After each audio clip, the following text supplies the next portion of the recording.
1970 മറ്റൊരു സംഭവം. കമ്മ്യൂണിസ്റ്റ് നേതാക്കന്മാരുടെ സദാചാര ബോധത്തെക്കുറിച്ച് പറയുമ്പോഴൊക്കെ എൻ്റെ മനസ്സിൽ തികട്ടി വരുന്നൊരു സംഭവമാണത്.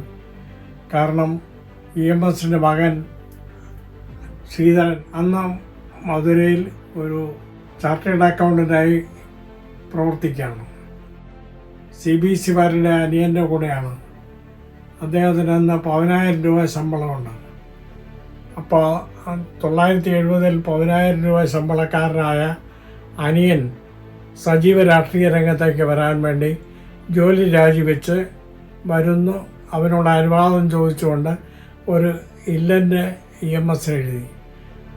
അപ്പോൾ ഞാനന്ന് EMSൻ്റെ തൊട്ടടുത്ത 3ാമത്തെ വീട്ടിലാണ് ദേശാഭിമാനിയുടെ ഓഫീസ്, ബ്യൂറോ ഓഫീസ്. അപ്പോൾ അവിടെയാണ് താമസിക്കുന്നത്. അപ്പോൾ ഒരു ദിവസം രാവിലെ അവിടെ നിന്ന് ഞാൻ ഇറങ്ങി EMSൻ്റെ വീട് വഴി റോഡിലേക്ക് കയറുമ്പോൾ EMS എന്നെ വിളിച്ചിട്ട് പറഞ്ഞു, തൻ്റെ സ്നേഹിതൻ EMS അനിയൻ എൻ്റെ വളരെ അടുത്ത സുഹൃത്തായിരുന്നു.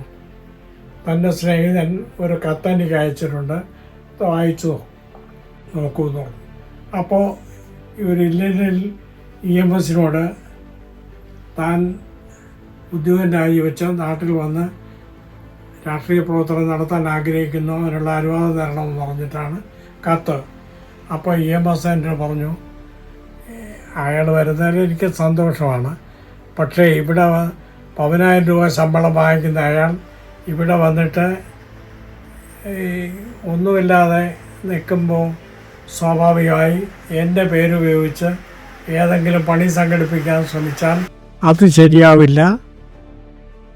ഒറ്റയ്ക്ക് സ്വന്തം കാലിൽ നിന്നുകൊണ്ട് പ്രവർത്തിയെടുക്കാനും പാർട്ടി പണി ചെയ്യാനും പറ്റുമെങ്കിൽ മാത്രം രാജിവെക്കണം എന്ന് നിങ്ങൾ ഉപദേശിക്കണം. ഞാൻ പറയുന്നത് ശരിയല്ല. ഞാൻ പറഞ്ഞു, പറയാം. ഞാൻ അനിയനെ കത്തെഴുതുകയും ചെയ്തു. പക്ഷെ അനിയൻ തിരിച്ചെന്നോട് പറഞ്ഞു, ഞാൻ എല്ലാ ബുദ്ധിമുട്ടുകളും സഹിച്ച് രാഷ്ട്രീയ പ്രവർത്തനം നടത്താൻ തയ്യാറാണ്. അങ്ങനെ അദ്ദേഹം രാജിവെച്ച് സജീവ രാഷ്ട്രീയത്തിൽ വരികയാണ് ചെയ്തത്. 1986 MV രാഘവൻ പാർട്ടിയെ വെല്ലുവിളിച്ചുകൊണ്ട് ഒരു ബദൽ രേഖ പുറപ്പെടുവിച്ച കാലമാണ്. അപ്പോൾ പല കാര്യത്തിലും പാർട്ടി ജനാധിപത്യം സംരക്ഷിക്കുന്ന കാര്യത്തിൽ രാഘവൻ നടത്തിയുള്ള പോരാട്ടത്തെ വിലമതിക്കുന്ന ഒരാളാണ് ഞാൻ. അതുകൊണ്ട് അദ്ദേഹത്തോട് എനിക്ക് ഏറെ സ്നേഹവും ബഹുമാനവുമുണ്ട്. പക്ഷേ അദ്ദേഹത്തിൻ്റെ രാഷ്ട്രീയത്തോട് അല്പം പോലും അഭിപ്രായ ഐക്യം ഇല്ല. അത് എല്ലാവർക്കും അറിയാവുന്ന കാര്യമാണ്. ഞാൻ പരസ്യമായി പ്രഖ്യാപിച്ച കാര്യമാണ്. പക്ഷേ ഞങ്ങളുടെ ജില്ലാ സെക്രട്ടറി എന്നെ പാർട്ടിയിൽ നിന്ന് പുറത്താക്കാൻ ഈ സന്ദർഭം ഏർപ്പെടുത്തുകയാണ് ഉണ്ടായത്. പക്ഷെ അതിൽ ഞാൻ വീടില്ല എന്ന് ബോധ്യം വന്നപ്പോൾ ഞാനൊരു കവിത എഴുതി, സിംഹാസനം. അത് ഒരു കഥ എഴുതിയതിനെ പുറത്താക്കിയ ഒരു സുഹൃത്തിൻ്റെ നിരപരാധിത്വം തെളിയിക്കാൻ വേണ്ടിയാണ് ആ കവിത എഴുതിയത്. അതിനകത്ത് ഒരു വരി,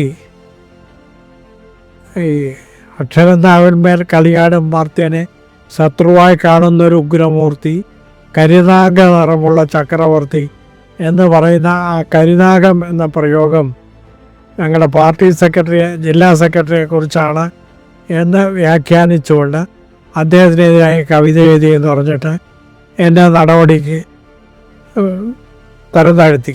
ഞാൻ ജില്ലാ കമ്മിറ്റിയിൽ നിന്ന് ഒരു ഹെഡ്ലോഡ് വാങ്ങിച്ചിടയ്ക്ക് തരം താഴ്ത്തി. ആ തരം താഴ്ത്തിയവനെതിരായി ഞാൻ പാർട്ടിക്ക് ഒരു അപ്പീൽ കൊടുത്തു. സഖാവ് EMSനെ ഒരു കത്ത് എഴുതി. ആ കത്ത് വായിച്ച് അന്നത്തെ ഡൽഹിയിൽ പാർട്ടി ജനറൽ സെക്രട്ടറി ആയിരുന്നു. അദ്ദേഹം തിരുവനന്തപുരത്ത് AKS സെൻ്ററിൽ വന്നിട്ട് എന്നെ വിളിപ്പിച്ചു. ഞാൻ അദ്ദേഹത്തിൻ്റെ അടുത്ത് ചെന്നു. അദ്ദേഹം പറഞ്ഞു, കവിത അസലായി, പിന്നെ നടപടിയൊന്നും പേടിക്കണ്ട, താൻ രാഘവൻ്റെ കൂടെ പോകുന്നതാണ് നമ്മുടെ ജില്ലാ സെക്രട്ടറി സംസാരിച്ചത്. അത് പോകാത്തതിനുള്ള ദേഷ്യം കൊണ്ടാണ് എന്നെയൊക്കെ ചെയ്തത്. പക്ഷേ താൻ ധൈര്യമായിട്ട് കവിത എഴുതിക്കോളൂ, ഈ പാർട്ടിയിൽ തന്നെ സംരക്ഷിക്കാൻ ഞങ്ങളൊക്കെ ഉണ്ട്, സർക്കാരും ഇടപെടുന്നില്ല എന്ന് പറഞ്ഞ ഒരു മഹാ അനുഭവം എൻ്റെ മനസ്സിലുണ്ട്. ഞാൻ നടപടിക്ക് വിധേയനായി വീട്ടിൽ ഒറ്റപ്പെട്ട് കഴിയുന്ന കാലം 1987 തെരഞ്ഞെടുപ്പ് സമയമായി. അങ്ങനെ ഇരിക്കെ ഒരു ദിവസം AK സെൻറ്ററിൽ നിന്ന് അന്ന് പാർട്ടി സെക്രട്ടറി ആയ സഖാവ് VS-ൻ്റെ കാറ് എൻ്റെ വീട്ടിൽ വന്നു. AK സെൻറ്ററിൽ വന്ന ചെറുപ്പക്കാരൻ എന്നോട് പറഞ്ഞു, EMS സഖാവിനെ കാണണമെന്ന് പറഞ്ഞിട്ടുണ്ട്. അപ്പോൾ ഞാൻ വളരെ ഉദ്യോഗത്തോടു കൂടി ആ കാറിൽ കയറി AK സെൻറ്ററിലെത്തി.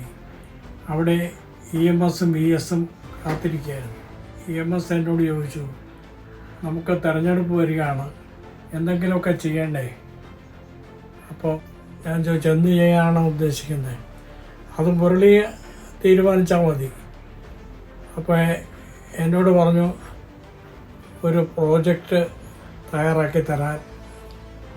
അത് കേട്ടുകൊണ്ട് ഞാൻ തിരിച്ചു വന്നു. അപ്പോൾ എൻ്റെ സ്നേഹിതൻ വിജയരംഗൻ എന്നൊരാൾ ഗൾഫിൽ നിന്ന് മടങ്ങി വന്നു. അദ്ദേഹത്തിൻ്റെ കയ്യിൽ വീഡിയോ ക്യാമറ ഉണ്ടായിരുന്നു. അപ്പോൾ വേണുകുട്ടൻ നായർ സാറും ഞാനും നാടകരംഗത്ത് പ്രവർത്തിച്ചുകൊണ്ടിരിക്കുന്ന കാലമാണ്. കേരളം ഇന്നലെ ഇന്ന് നാളെ എന്ന് പറയുന്ന കേരളത്തിൻ്റെ ഒരു സമഗ്ര ചരിത്രം ഒരു 2 മണിക്കൂറിനകത്ത് ഒരു വീഡിയോയിൽ ഉൾക്കൊള്ളിക്കാൻ ഞാൻ തീരുമാനിച്ചു. അപ്പോൾ അങ്ങനെ ഒരു സ്ക്രിപ്റ്റ് എഴുതി. ആ സ്ക്രിപ്റ്റ് EMS-നെ കൊണ്ട് കാണിച്ചു. വിവേകാനന്ദ സ്വാമികൾ കേരളീയരെ കേരളം ഭ്രാന്താലയമാണെന്ന് പറയുന്നിടം തൊട്ട് ആ വീഡിയോഗ്രാഫ് കേരളത്തിലെ സാമൂഹ്യ പരിഷ്കാരം, അത് ശ്രീനാരായണ ഗുരു, അയ്യങ്കാളി, ചട്ടമ്പി സ്വാമികൾ, കുമാരനാശാൻ, ചങ്ങമ്പുഴ തുടങ്ങിയ സാംസ്കാരിക നായകന്മാരെ അടക്കം ചേർത്തുകൊണ്ട് ഒരു സ്ക്രിപ്റ്റ് തയ്യാറാക്കുക ആണ് ചെയ്തത്. ആ സ്ക്രിപ്റ്റ് EMS-ന് കാണിച്ചു. EMS പറഞ്ഞു, തീർച്ചയായും വളരെ 2 ദിവസം കഴിഞ്ഞ് EMS എന്നെ വിളിച്ച് പറഞ്ഞു, ആ സ്ക്രിപ്റ്റ് നന്നായി ചെയ്യാൻ പറ്റും, അതിന് എത്ര രൂപ വേണ്ടി വരുമെന്ന് ചോദിച്ചു. അപ്പോൾ 1 മാസം ഇത് ഷൂട്ടിങ്ങിന് വേണ്ടി വരും. അപ്പോൾ കേരളം മുഴുവൻ സഞ്ചരിക്കണം. കേരളത്തിലെ രക്തസാക്ഷി മണ്ഡപങ്ങൾ മുഴുവൻ, അതിൻ്റെ ചരിത്രം മുഴുവൻ രേഖപ്പെടുത്തുന്ന ഒരു വീഡിയോഗ്രാഫാണ് തയ്യാറാക്കാൻ ഉദ്ദേശിച്ചത്. അന്ന് ഇതുപോലെ വീഡിയോ ഇല്ല, VHS ആണുള്ളത്. ആ VHS വാങ്ങിച്ച് വിജയരംഗനും ഞാനും വേണുകുട്ടൻ നായർ സാറും അതിനെക്കുറിച്ച് ഡിസ്കസ് ചെയ്തു. അപ്പോൾ പലരും ഇതിൻ്റെ ആവശ്യമുണ്ടോ എന്നൊക്കെ ചോദിച്ചു. പക്ഷേ TK രാമകൃഷ്ണനെ പോലുള്ള ആളുകൾ അത് നിർബന്ധമായി ഉണ്ടാവണം അവകാശപ്പെട്ടു. ഏതാണ്ട് അന്നത്തെ നിലയ്ക്ക് ഒരു 5 ലക്ഷം രൂപയുടെ ചിലവാണ് ഒരു നിയോജകമണ്ഡലത്തിന് ഒരു VHS കാസറ്റ് അടക്കം കൊടുക്കാൻ തീരുമാനിച്ചു. അങ്ങനെ ആ പ്രവർത്തനം നടത്തുമ്പോൾ തീർച്ചയായും അതിൻ്റെ എഡിറ്റിങ്ങിനും മറ്റു കാര്യത്തിലുമൊക്കെ വളരെ സജീവമായി ശ്രദ്ധിച്ച ഒരാളാണ് EMS. അപ്പോൾ EMS എനിക്ക് വാസ്തവത്തിൽ പുനർജന്മം തരികയാണ് ചെയ്തത്. എൻ്റെ കഴിവുകൾ മനസ്സിലാക്കി എന്നെ പ്രോത്സാഹിപ്പിക്കാൻ കൂടി ആണ് ഈ സന്ദർഭത്തിൽ EMS ശ്രമിച്ചത്. അപ്പോൾ അതെനിക്കൊരിക്കലും മറക്കാനാവില്ല.